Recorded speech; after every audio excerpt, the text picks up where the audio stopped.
I help you? Take your hands off.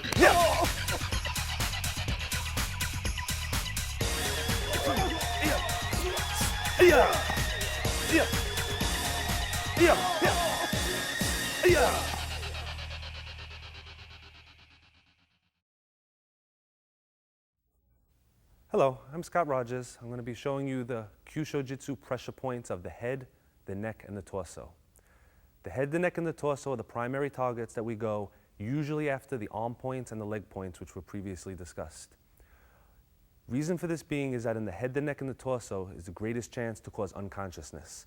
In a self-defense situation, the one way to be sure that your opponent is finished or not going to be able to injure you further is if he's down on the ground, either unconscious or unable to continue fighting. We're going to cover the 3 levels of unconsciousness, this way it's clear. Level 1 is what's considered a TKO in boxing, where you strike a point, you'll see the person's arms drop, they get a little bit glazed in their eyes, and they basically cannot defend themselves. That would be a light shot to one of these points.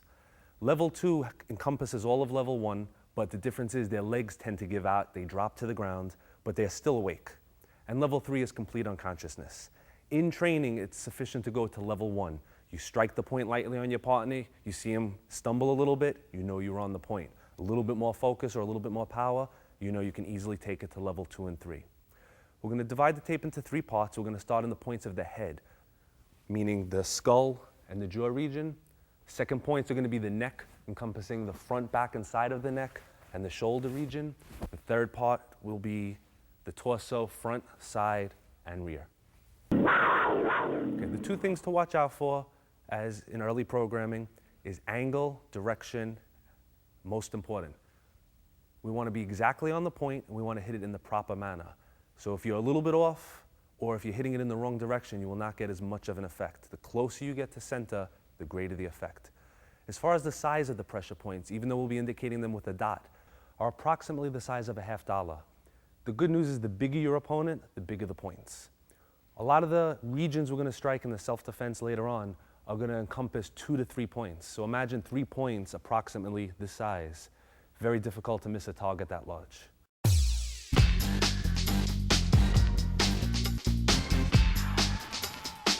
Right, let's go over the bar. We're going to start with the first point. First point we're going to use, where the lip and the jaw come together, is called the mental nerve. Right in the corner of the jaw, there's a little hole there. If you look at a picture of a skull in a textbook, there's actually 2 little holes. It's called the mental foramen, and the nerve sticks out through there. This point struck on an angle 45 degrees down and towards the collarbone, and it can also be used to press to release the neck. Later on with an assistant, we'll actually show how these techniques are applied. Traveling along the jaw, we're going to make an imaginary line straight down his eye, right on the bridge of the jaw. Most people have a little indent there, a little notch. This point's called stomach 5. This point has 2 angles. This point can be 45 degrees up and in, or 45 degrees down and in, meaning you can strike it up or strike it down. There's a very common target in boxing. Usually they target the hook punch there. The problem with that is the hook punch, if you'll notice, is coming 90 degrees in, which is actually an incorrect angle. So sometimes it drops down or sometimes it comes up and they get a good effect. But for maximum benefit, it has to come in a downward angle or an upward angle.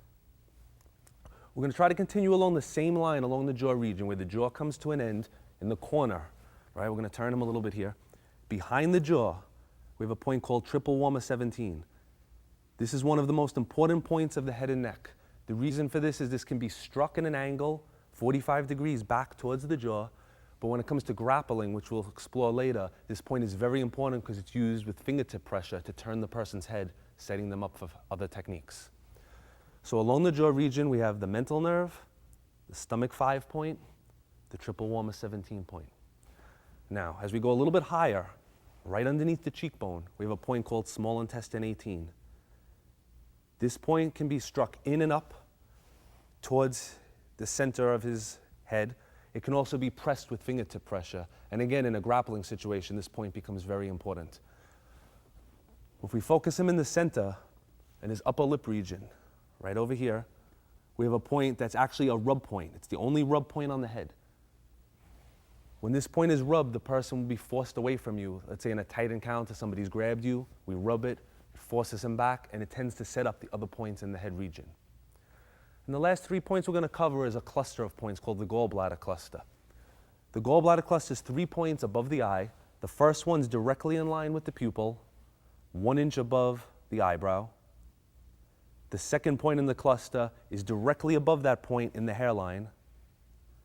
And the third point is directly parallel to that point and 45 degrees to the first one in the hairline as well. In order to strike all 3 of these points, a palm strike must be used to try to catch all 3 of them. Generally, you get 2 of them. You try for 3, you get 2. If you get all 3 at once, person goes right down. If you only get 2 of them, you usually get a level 1 or 2, which we discussed earlier, where the person either falls or they're just stunned and their arms drop. Okay, at this time I'm going to introduce my assistant, John. John's going to help me demonstrate the proper angle and direction and some of the striking weapons that you could use to make these points effective. First one we're going to cover was the mental nerve in the corner. First application we're going to use is to twist the neck.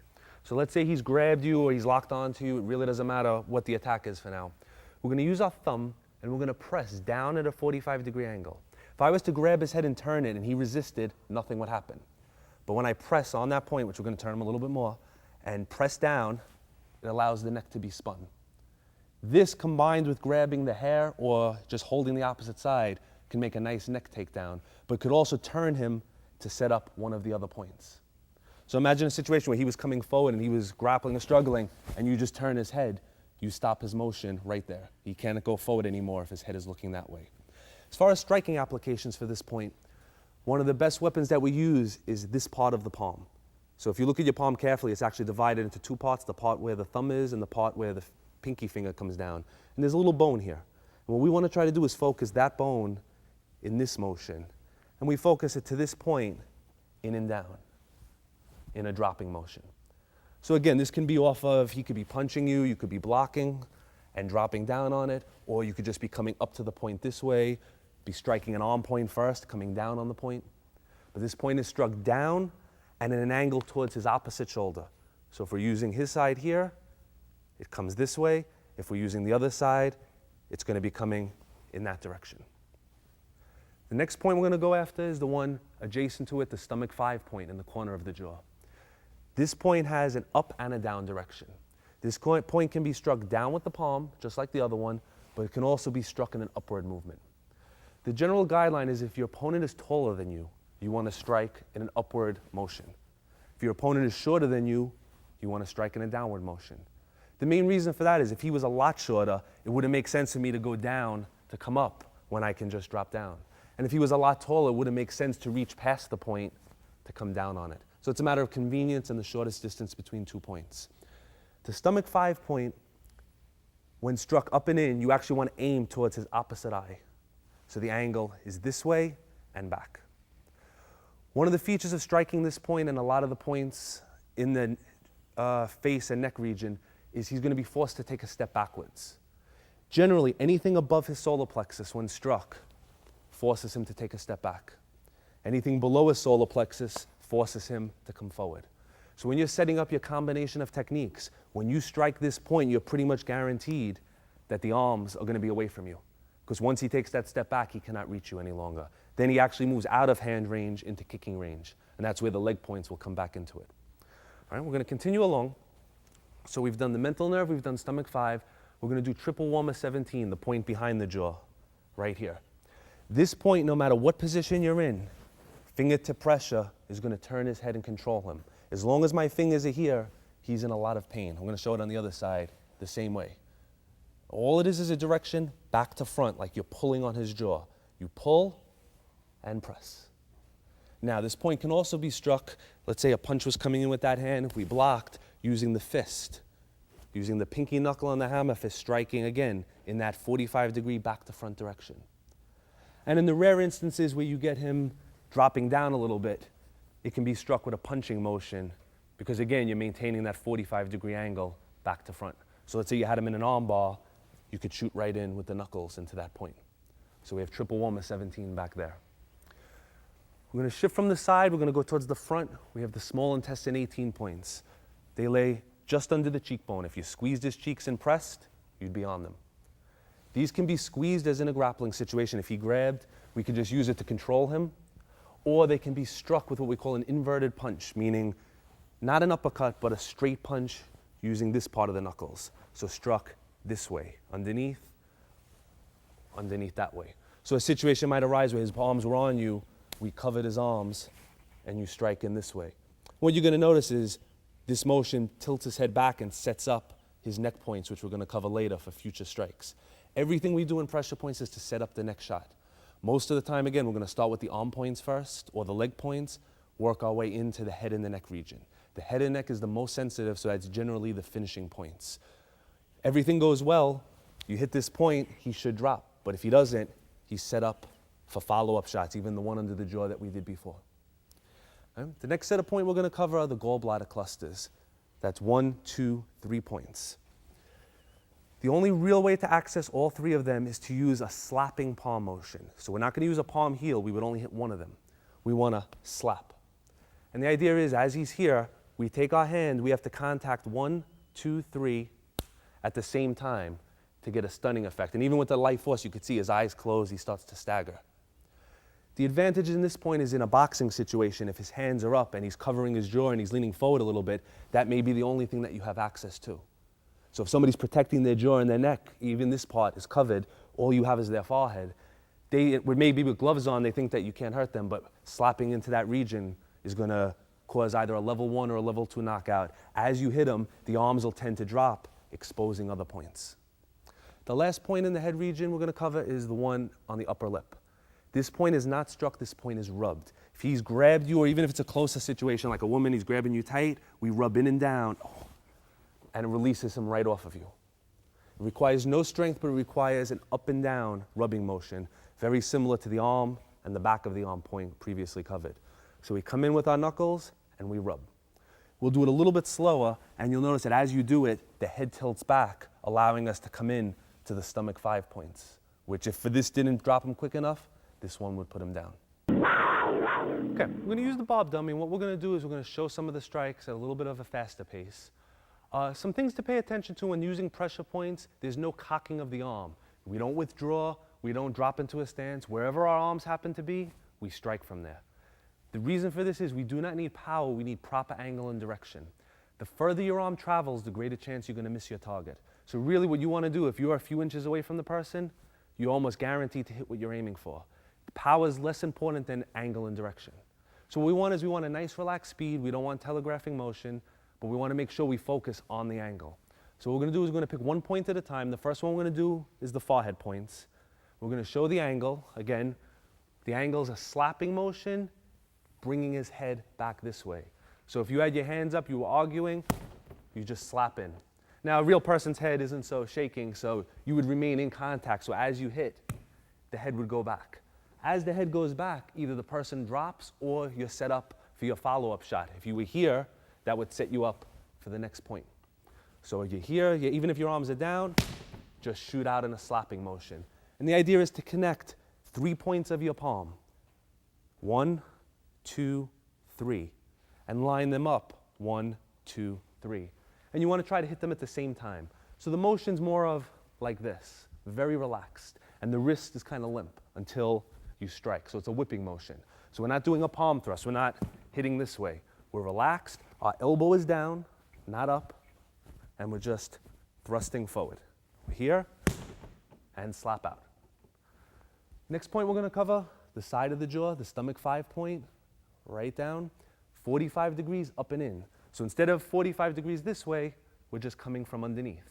And again, the elbow's down, the hands are here, up and in. Up here, up and in. 45 degrees. And again, a result of it with a real person, when the neck moves, as you come up and in, the head's going to tilt back. Person should fall. If they don't, we've set up our next point right there. The point in the center, the rubbing point, we want to make a nice tight fist. We don't want to use one knuckle because we're going to miss. Almost like we're knocking on a door, just like this. We focus with the middle knuckle. We take the thumb out of there. All right, we'll come from this side. And we rub in and back. So we'll turn them a little bit so we can see it. We're here, and we rub. Now, when we use a rubbing motion, if somebody was ready to punch you and you reached out to rub, you're going to get hit. Generally, it would involve him having 2 arms busy. either with a bear hugging motion or a double grab, or something where his arms were occupied so that you have the time to do that. It's also generally used from this distance. We don't want to reach all the way out here because then we can do our strikes. We're in very close, we lock on to the point, we rub and press back. A lot of times also we'll use it to set up the jaw point. We'll stretch them back and then follow with the jaw shot. So basically what we're doing is we're creating distance and pain and then setting them up with the next. The next one we're going to cover is the one behind the jaw, the triple warmer 17 point. When the opponent's facing you, there's very little use for this point except for the fingertip pressure because the angle is back to front. But we got to imagine that Bob has arms, and what we're going to do is we're going to block his arm and strike in a back to front motion using the corner of our fist. All right, so we're going to turn him a little bit. So we're going to block his arm, the point is here, and we strike across, catching him behind the jaw. Another way we can get at it is using the same knuckle pressure that we used here, but we're actually going to strike it this way with our foreknuckle. So if we wanted to hit it from the front, we would just clip it this way. As you struck it, it would turn his head, setting up follow-up blows. And the last point is the point under the cheekbones. Again, as shown on John, it can be squeezed and pressed, or it can be struck in an upward motion with either fist. He's here, strike straight up to the ceiling. It's not an uppercut. If you throw an uppercut, you're going to hit it and slide off towards yourself. Think of it like a punch, but instead of punching out, punch up with an inverted fist. So if you're here, up, right? Move in, strike like you're going towards the ceiling. What we're going to do now is we're going to bring John up again. We're going to demonstrate one of these points, the point under the jaw. We're going to tap it as light as possible just to show you the effect. Now, we can't hit him on all of these points because it would be dangerous and there's no need to keep knocking him down. All of the points have the same result. How hard you hit the person depends on the situation, but generally the power of your arm is enough to knock out most individuals. Meaning if you were here, this is more than enough force. In a demonstration situation, we're just going to move a little bit. Real situation, you hit as hard as you want. Okay, as previously explained, the more pressure points you hit, the more damage that you do. So if he were to grab me in a real situation, I would be using one of the arm points, one of the body points, or one of the leg points before I came to the jaw point. What that would do is it would make it actually weaker. But what I want to actually just show you is how, with no setup at all, this one point becomes very sensitive. So as he grabs, we're just going to come from this position. I'm going to go slow so I don't injure him. We're going to come up in the up and out direction. I'm going to have him bite down real tight so he doesn't hurt his teeth. All right, so I'm going to look straight. He's grabbing. We're not going to use a setup. We're going to come in, and it's going to bring him down. We sit him up. We have a special revival that we use to wake him back up a little. All right? Yeah. Okay. Now, if this was a real situation, aside from the setup points, instead of this, the technique would be that. One thing that you really have to watch out for is, even if you're not trying to injure him, his head can still hit the floor. Here we're in the studio, we have mats, that's not a problem. Outside, you hit somebody.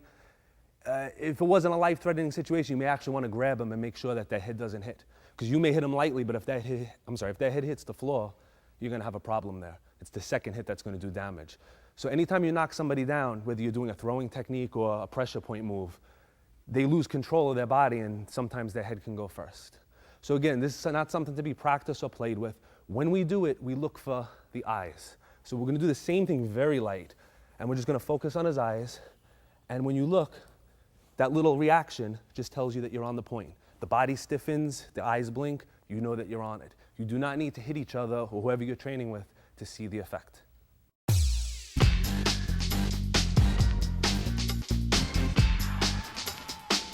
Okay, we're going to continue with the neck region. The neck is your primary target. Every single nerve in your body has to pass from your brain through your neck to, let's say, your heart, your lungs, your liver, to all the functions of your body. So the neck pretty much encompasses everything. Doesn't matter whether you're on the front of the neck, the side of the neck, or the rear of the neck. So any position you find yourself in a self-defense or fight situation, you'll be facing one direction where the neck is vulnerable. Extra care needs to be taken when striking the neck because as you strike the neck, not only are there nerves, but there's arteries and veins and other structures that they're a little bit more delicate.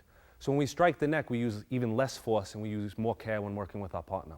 We're going to go back over to Bob and we're going to mark out the points. And as before, we're going to bring John in and show you different techniques that you can use on these points. First point on Bob we're going to do is called conception vessel 22. It's the pit of the neck, the little hole between the top of the chest and the bottom of the windpipe. So we're going to mark it off here first. All right. This is the most important point in the neck. This point, no matter what position a person's head in, can be struck. If a person puts their head down in a boxing stance, their throat is protected, but this point is not. This point responds to fingertip pressure as in a striking move. It also responds to squeezing pressure as in thumb pressure or just pressing with the fingers. So whether you're in a grappling situation or a striking situation, this is an excellent point.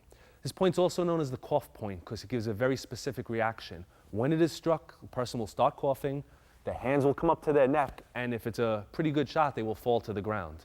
Because you are not striking the windpipe, you would need a severe blow to do serious damage. So you can give it a pretty good shot without worrying about causing permanent injury. But with a very light shot, you will get an excellent effect. So again, it's called the cough point. If you work with each other, you'll know why. Very lightly, we just tap it, and you'll see the reaction. So we're going to stick with the front of the throat now. We have another point. We're going to follow, there's a muscle in the neck called the sternocleidoid mastoid muscle. This muscle extends from the collarbone to the base of the skull. We use this muscle almost as an anatomical landmark to find a lot of the points we're working on. The next point lies between this muscle and the tip of the windpipe. So you have the little Adam's apple, the little bump. Right between those 2 points is a point called stomach 9. All right? And this point is a very special point because it has 2 things going on. Number 1, we have the nerve. But number 2, we have something in there called a baroreceptor, which basically means it monitors your blood pressure and it lets you know if your heart's beating properly. It controls whether your heart beats faster or slower. When this point is struck, it tricks your body into thinking that your heart is beating too fast and it slows it down. In consequence, since your heart's not beating fast, it actually makes you pass out momentarily. They also call it a vasovagal faint, which is something that in medical terms, a lot of times people that have their neck ties too tight, they'll turn their neck and they'll pass out. And what's happening is it's actually pressing into that point, and as they turn, they apply more pressure. This is a very easy point to cause a knockout, but it's a little bit on the dangerous side. So when you practice, we tend to use blunted weapons, meaning the edge of the hand or the forearm. We wouldn't want to go in with our fingers as we can do permanent injury in that region. All right, so we have the pit of the neck, we have lateral to the Adam's apple. Now we're going to go up a little further, very close to where the triple warmer 17 point was, but on the underside of the jaw. We have a point called small intestine 17. This point is an excellent point to be used in squeezing applications as in a choking move. And what this actually does is, this is the neck artery that goes to the brain on both sides.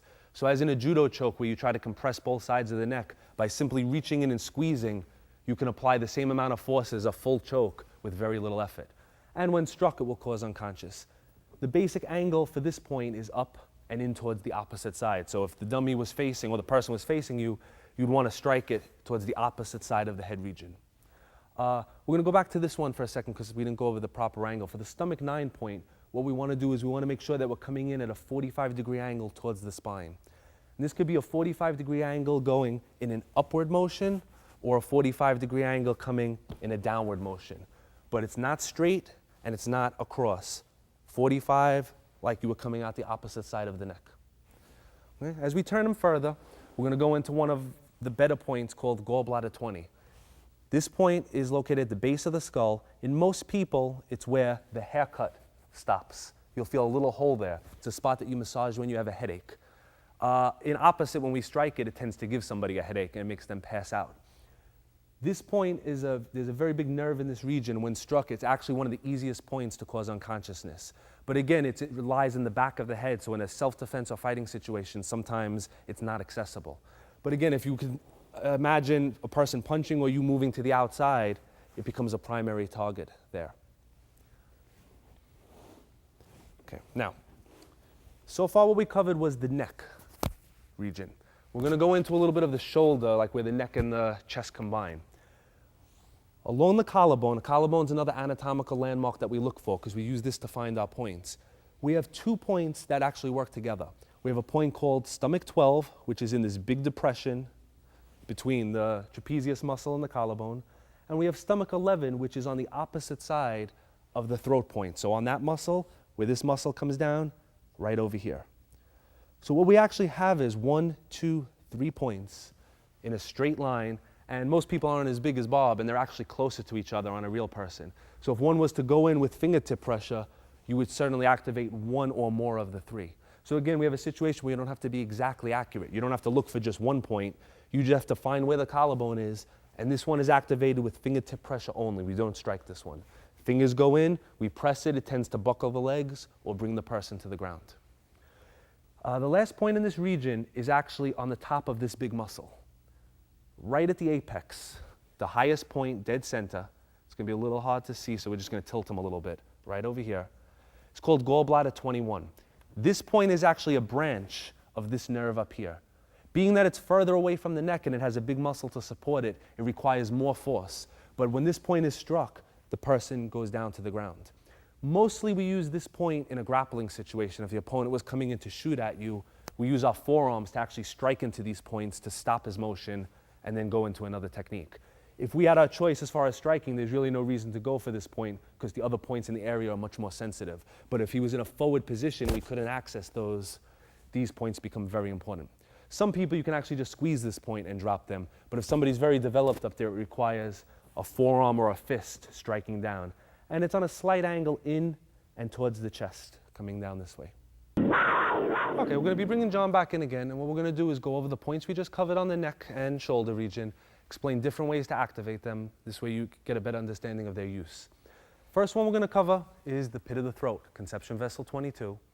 This point in a grappling situation can be pressed to control distance, and with severe force we can actually bring him to the ground. We're not going to do that to him though. The main use of this point is with a fingertip strike. Now it's a little bit different than a karate fingertip strike. We're not going to be shooting in this way. It's almost like a poking motion. So if I use his chest as an example, all we're going to do is this.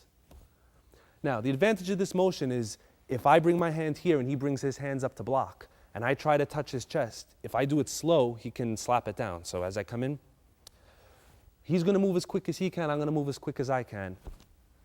He has no chance of blocking it. That's how fast this move is. So this means if his hands were down and my hands were down and he made any aggressive motion forward, it would be very easy to go into that point. It's an excellent setup point. It's excellent because it's a straight line to the target.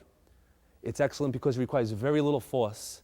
And there's another thing, the way we activate it, our hand tends to come on a 45-degree angle. In a fight situation, his vision will tend to focus forward towards my shoulder or face area. If he's looking straight at me, he doesn't even see this until it gets there. So if I was coming up this way, he sees it, maybe he can block. If we're in close and I shoot up this way, it's below what we call his line of sight. If he was grabbing me, he certainly wouldn't see it because his own arms would be obstructing his vision. So this target's in the center. It's a main target because it's a straight target, meaning we don't have to reach around, we don't have to make a circular motion, we just shoot it in a straight line. Right? So again, fingertip pressure using a strike, or we can use the thumb or the fingers to press to bring him down. Next point we're going to do is the stomach 9 point, lateral to the Adam's apple, between this muscle and the cartilage. The first application we're going to use is off of some type of an attack. We're going to actually take our thumb, place it in there, and very slowly we're going to squeeze, and we can bring him down with it. Again, when squeezing the neck region, exercise extreme care. You do it very slowly. Generally, all you need to see is that look, and then legs start to buckle. The main use for this point is this is one of our instant knockout blows, which anybody should be able to effect a knockout using this region. This one is struck mainly with the edge of the hand and the forearm. The main reason for that is if he turns his neck, if I line my pinky up with his ear, my hand fits perfectly into this region. So it's almost like this point was made for my hand. Any other hand formation doesn't quite fit exactly as well.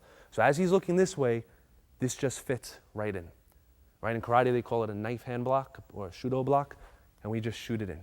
So if he was throwing a punch, we shoot it right into this area, right into this area. If he was grabbing, we would start with an arm point, finish right in that area.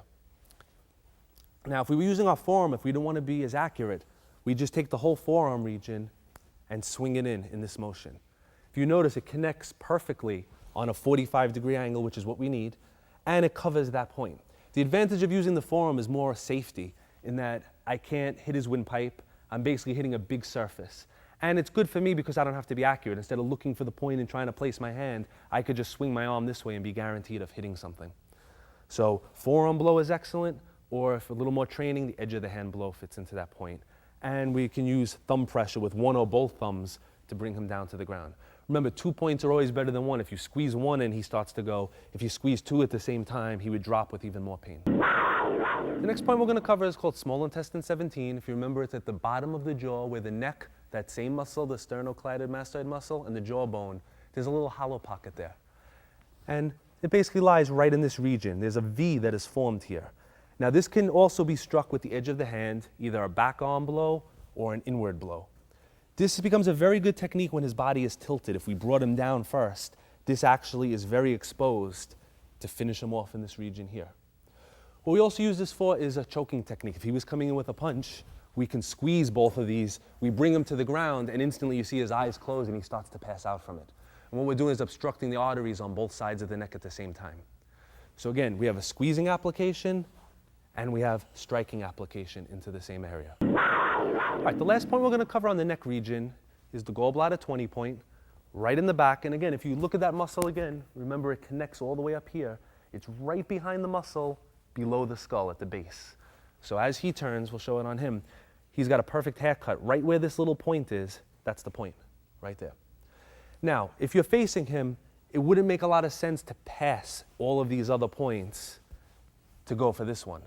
But imagine a situation where if he grabbed and punched and your arm was here already, as you brought it back, we would strike it in this direction.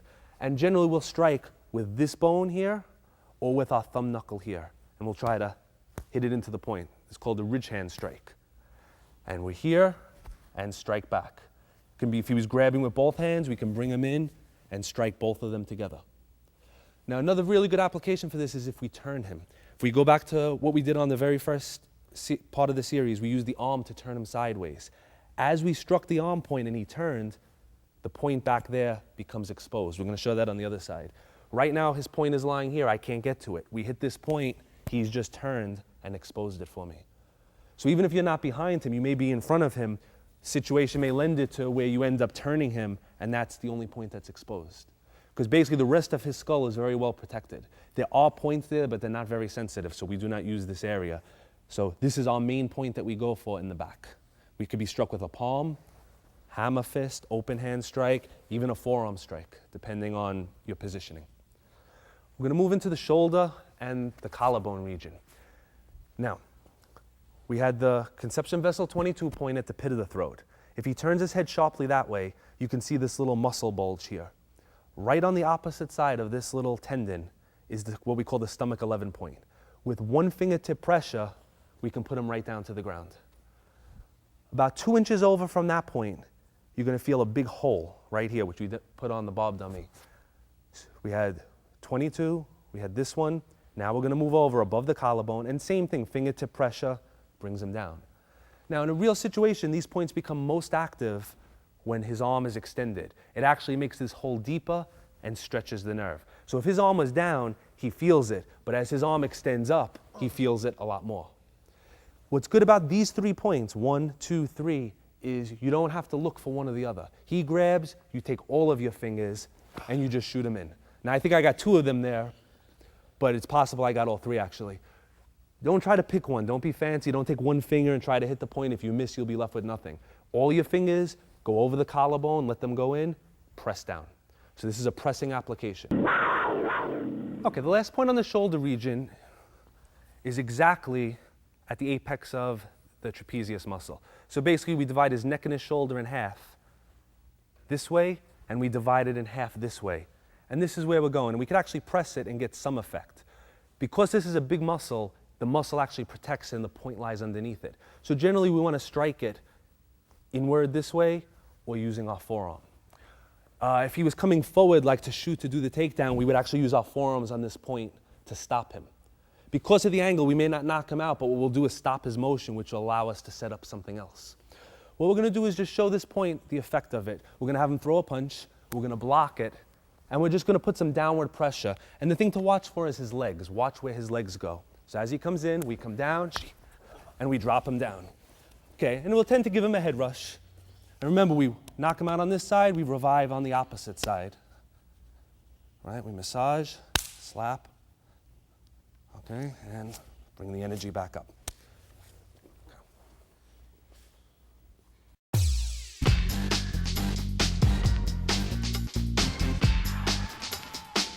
Okay, we're going to continue with the points of the torso. As far as pressure point and self-defense training in general, the torso points are the least important.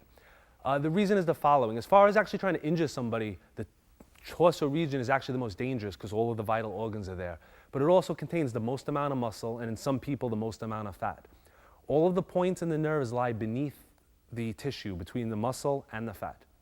So if somebody has a very big stomach or very strong muscles in that area, you have to penetrate whatever they have, whether it's muscle or fat, to get to the point you're going after. That's why points of the head and the neck are best, because no matter how big somebody is, their jaw is still unprotected. What we try to focus on are the points that even in people that are muscular or have a lot of body weight are still effective. One area is the rib area. No matter how big their stomach gets, their rib still has very little tissue covering it. Between each rib, there's a pressure point.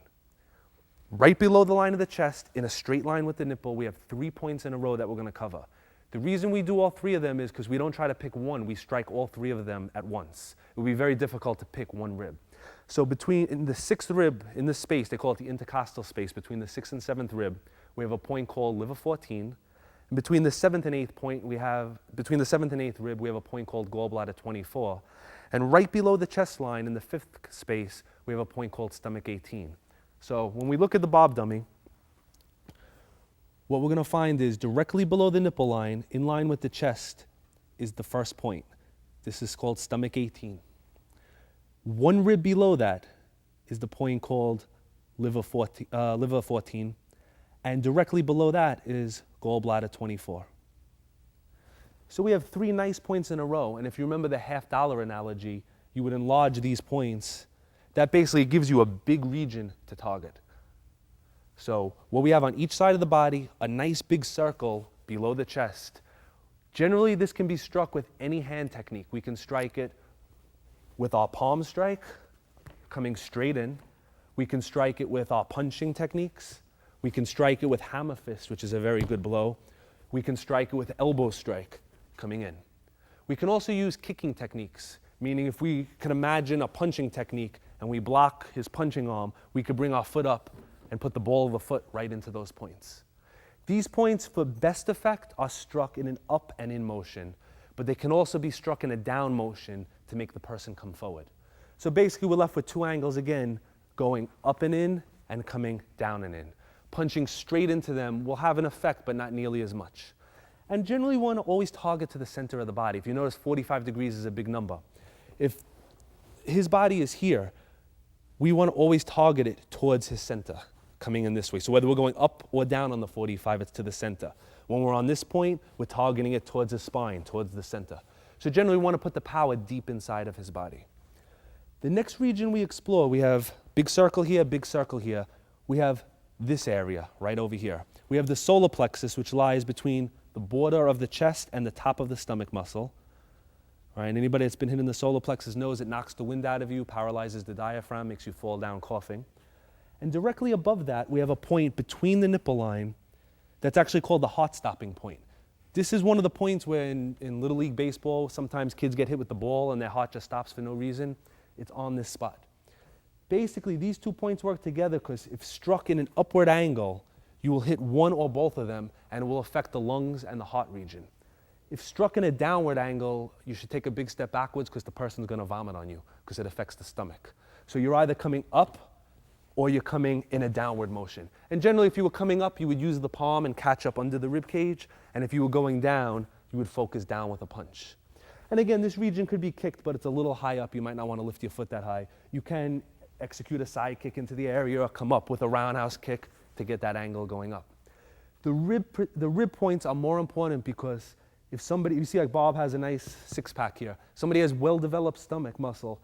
The top of the stomach muscle is the strongest one. So if you have 1, 2, 3, 4 abdominal regions, the top one is very thick, the next one gets thinner, the next one gets thinner, and the bottom one is the thinnest of all. So that means he has the most protection here. So if he's not ready for it and you come in that area, the point is excellent, but if he's a trained fighter or he has his stomach muscle tense, he can actually take a shot in this region.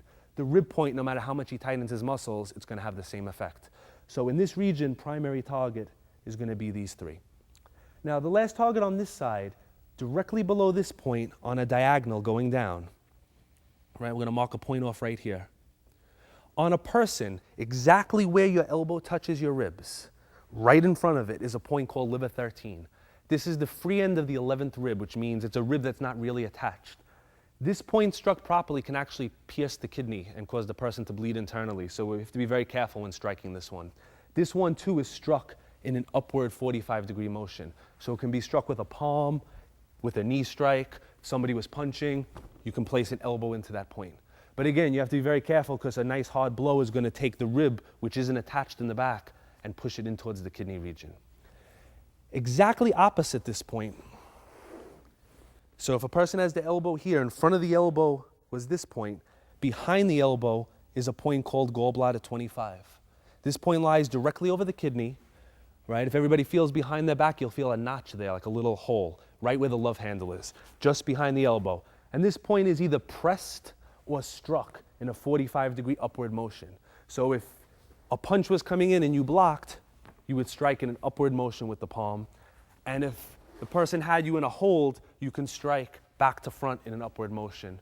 Or you could dig your fingertips into that point as well. The last series of points that we cover are below the belly button. Below the belly button, between the belly button and the private area, we have 4 points in a row, right? We don't have room to mark them all off, but we have one here, one over here, and we have basically one other one that's really important below that. And that gives us, again, a nice big region to strike in the bladder area. A good part about this, as we discussed earlier with the stomach muscles, the lower abdominals are thinner than the upper ones. So even if a person tightens their lower abdominals, they cannot take that blow. And if their bladder is full, they're going to pee on themselves. So again, step back if you hit that area. These points struck 2 angles, 45 degrees up, as in a front kicking motion. That's a prime target for the front kick. Or 45 degrees down, as in a punching. Maybe somebody was choking you, punch into that area, brings their head forward for a follow-up blow. In pressure point striking, we do not strike the groin area. There's a main reason for that is no matter who the person is, no matter what country they're in, if you strike a man in that region, he's going to go like this. So basically, you've wasted your shot. But what you'll notice is the bladder area, even when I protect here, this is still exposed. So if this is my target, he may think it's the groin and protect it, but I'm still going to hit what I'm aiming for. The groin is a great target, but you have a very limited chance of striking it. And also, the groin is what we call a pain target. It hurts a lot, but if a person's resistant to pain, they may not feel it. No matter whether they're resistant or not, when you strike the bladder points, they're going to arch forward, exposing their jaw and their neck for follow-up techniques. Okay, we're going to bring John in. We're going to demonstrate some of the body points and some of the techniques. There's a concept that's kind of important that we want to pay attention to. If his arm is outraised, his body points become sensitive. So imagine the nerve on his body connecting up into his arm, and when you lift it, this whole area becomes stretched out. When the arm is down, the neck becomes more sensitive. So if we were in a situation where he was grabbing and he was down, I would probably go for the neck region. But if I hit his arm first and stretched his arm back, that's when you'd want to come into the body area. So for maximum effect, we want to try to stretch the person out. Now, let's go with the first set of points that we did. We had the 3 points below the chest, approximately here, 1, 2, 3. And again, they're struck in an in and upward motion. So if he was to grab, you could pretty much, he has his arm extended, shoot this right in. And a very light tap, and his body starts to dip forward. We don't need a lot. Palm comes in this way. One of the primary targets for this is if he's throwing a punching technique and we block, and we can drive the punch or drive our elbow into that region. Dead in the center, we have the solar plexus, and we have the heart point. And again, we strike in and up. So if he was coming in with a punch, we blocked. If we wanted to shoot in and up, we would catch in an upward motion going towards his head, catching underneath his rib cage, this way or to the heart point. Or you could actually try to catch both of them, in and up. Now, being that he's shorter than me, I would not use this technique because I have to dip down. But most likely your attacker is going to be larger than you, and the angle should be perfect there. So again, remember, the person's taller, strike up. The person's shorter, I would use the other angle, which is this one striking down.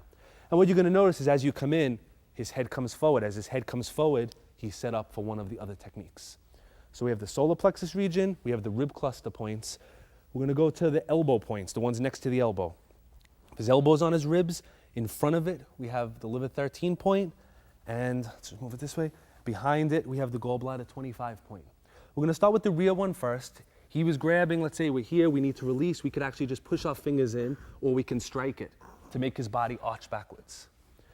The points in the front are similar to the rib cluster points in that they're struck in and up with the palm, but it's a very good application for a knee strike to fit in. So we're gonna just turn him a little bit. So either you've blocked it or you've trapped him, and we could put the knee right into that region, shooting up that way. So we have the liver points on the side, we have the points in the back. The last area we have is basically below his belt. The best way to find it, if a person's wearing jeans, where the button is, that's point 1. And everywhere below that, you have 2 or 3 more points. It can be struck in an upward motion with a knee or with a front kick technique, or it can be struck in a downward motion. If he had both arms on me and I just wanted him to let go, I can shoot down, make him come down that way. This point becomes very important because when we go back to body motion, everything above his chest is going to make him step back. So let's say we found ourselves in a situation where we struck one of these points and he moved backwards. I can't hit him with my hand again, but when I come into the bladder point with the kick, not only am I going to be able to hit him, but it puts his head back in range for other shots. So basically I'm working him like a puppet. This is an important point because this point brings him forward. So basically I strike a point, I move him back, I strike a point, I bring him forward. Or if he was throwing a punch, let's say I wanted to get that point behind the jaw really good, maybe I would slap into that area. As he goes down, that sets my angle for the point behind the jaw. So sometimes what's going to happen is you're going to find a point that you really like to use, it works very well for you. You're going to set up your self-defense techniques based on how to access that point. And one way to get behind them is to step to the outside, bring them forward. Now you have the point behind the jaw, you have the point behind the head that you can follow up with.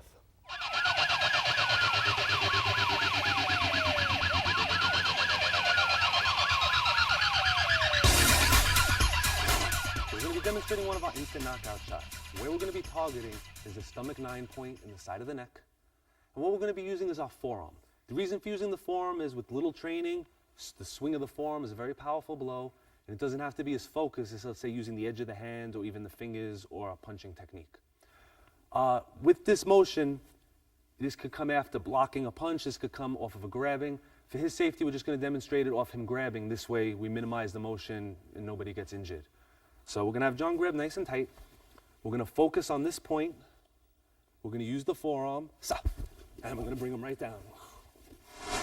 All right, once we maintain grappling position, both arms are in position to strike him.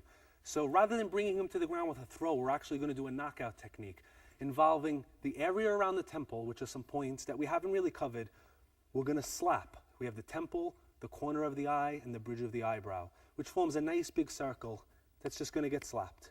And on the other side, we're going to use the ridge hand to strike gallbladder 20. From grappling position, as we're searching for a move, this hand is free to strike here. This hand is free to strike here. So what we're going to do is we're going to lock up, we're going to bring him down, and we're going to show the basic knockout, and he's going to drop. Okay, the last point on the shoulder region is exactly at the apex of the trapezius muscle. So basically we divide his neck and his shoulder in half this way, and we divide it in half this way. And this is where we're going. And we could actually press it and get some effect. Because this is a big muscle, the muscle actually protects it and the point lies underneath it. So generally we want to strike it inward this way or using our forearm. If he was coming forward like to shoot to do the takedown, we would actually use our forearms on this point to stop him. Because of the angle, we may not knock him out, but what we'll do is stop his motion, which will allow us to set up something else. What we're going to do is just show this point the effect of it. We're going to have him throw a punch, we're going to block it, and we're just going to put some downward pressure. And the thing to watch for is his legs. Watch where his legs go. So as he comes in, we come down, and we drop him down. Okay, as previously explained, the more pressure points you hit, the more damage that you do.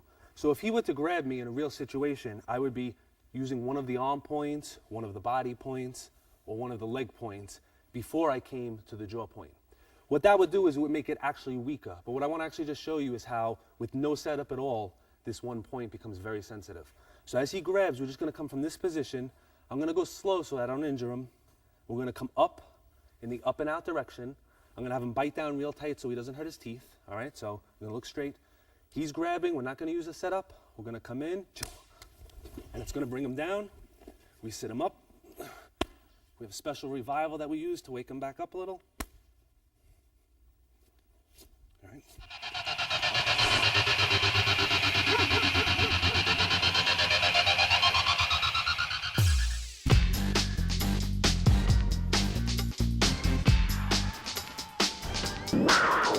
Okay, at this point I'd like to go over the proper revival techniques. The purpose of the revival techniques is to wake your partner up if you do a knockout, But most importantly, it's to make sure that he doesn't have any adverse effects. What can generally happen if you knock somebody out, they will wake up on their own, they won't just stay asleep forever. But when they wake up, they're gonna have headaches, their stomach's gonna hurt, they're just gonna feel almost like they have a hangover. With the proper revival, you're restoring energy, basically that you took away with the strike, and you eliminate that effect. The first type of revival is what we call arm revival. Basically, any of the arm points that we strike. When you strike it, what we're gonna do is we're gonna actually stop energy to that point. So we hit it, the arm goes to sleep. Now, he's feeling a pulsing right now, that hurts. The way we wake it up is we hit the exact same point with an open palm with approximately half the power with a slap. And then we massage the area. And we repeat that. Slap and massage it. And after you do that, he should have full use of his hand again. So the arm revival is basically simple. Whatever you hit it again. But you hit it with half the force. And instead of hitting it with a focused area, we hit it with a flat palm and we just massage the area. Flat palm, massage the area. And that'll bring your partner's arm back. This way, when you're training, you hit those points, you can practice it more than once. As far as the head, the neck, the body, we do a technique like we did. We strike, he falls down. All right, he'll tend to just be laying down, basically. The first thing we want to do is we want to sit him up. So we grab him by the head. Okay, now, if he's really out, he won't fold his own legs, so you're going to fold his legs. We want to keep our knee in the base of his spine. We want to keep our hand on his head. Now, if we struck him on this side, we want to revive on this side. If we struck him on this side, we revive on this side. Where we're going to be reviving is right next to the spinal cord. There's something called the bladder meridian. I'm going to show it on myself, actually. Not over here, a little bit over, right in this line. This is called the wake-up nerve. Similar to the arm points, we're going to slap it and massage. Slap it and massage. At this point, he should be awake. He may still feel groggy, so what we're going to do is we're going to take our thumb and forefinger, we're going to place it at the base of his back with the spine running in the center, and we're going to run our hand up his spine a couple of times. In Chinese medicine, they say all energy in the body is stored in the kidney region. And when you do this, according to the theory, you're bringing the energy back up into the head. Medically, most likely, you're just stimulating the nerves that go into the neck and head area, and it's waking him up. But either way, the function is what matters, not what causes it. After you finish that, to restore more energy, we're going to start with the hands. Again, in acupuncture and Chinese medicine, each finger controls a different part of the body. So for example, the pinky finger is considered the heart. The ring finger is considered what they call the pericardium. The index finger is the large intestine. So what you're going to do is you're going to pinch, starting at the pinky finger, and pull. Pinch, pull. You should feel like a popping sensation. If anybody ever got a Chinese massage before, this is what they do. They massage the points, they pop the fingers, and what that does is it wakes up and stimulates all of the nerves. And that covers the revivals. Okay, this finishes up the series on point location. In the first series, we covered the arm and the leg points. In this series, we covered the head, the neck, and the body. As explained before, don't do this at home without proper supervision. Always have an instructor on hand that knows how to do the revivals. And if you are going to work with a partner, exercise extreme care, very light contact. Remember that this is designed to work together. While the head and the neck points are the most fascinating, the ones that make people fall down, it's learning how to use the arm points and how to integrate the arms, the legs, the head, the body together that makes this a workable system. So again, the head and the neck points are the ones that everybody's fascinated with, but it's really learning everything that's going to make you a better martial artist. Whatever technique you're doing, it's going to involve striking somewhere that we've done today. If you're punching to the face, if you're hitting to the stomach, whatever you're hitting, alter it. Start working the pressure points. Pay attention to the angle and direction. Martial arts or self-defense is a variety of hand positions. We have palms, punches, elbows, all different angles that you can access that you can use to make these points more effective. So rewind the tape, look at it, find the angle and the direction, and then see what hand technique that you like to use to fit into there. And that's going to make your self-defense or martial arts system a better system for you to use.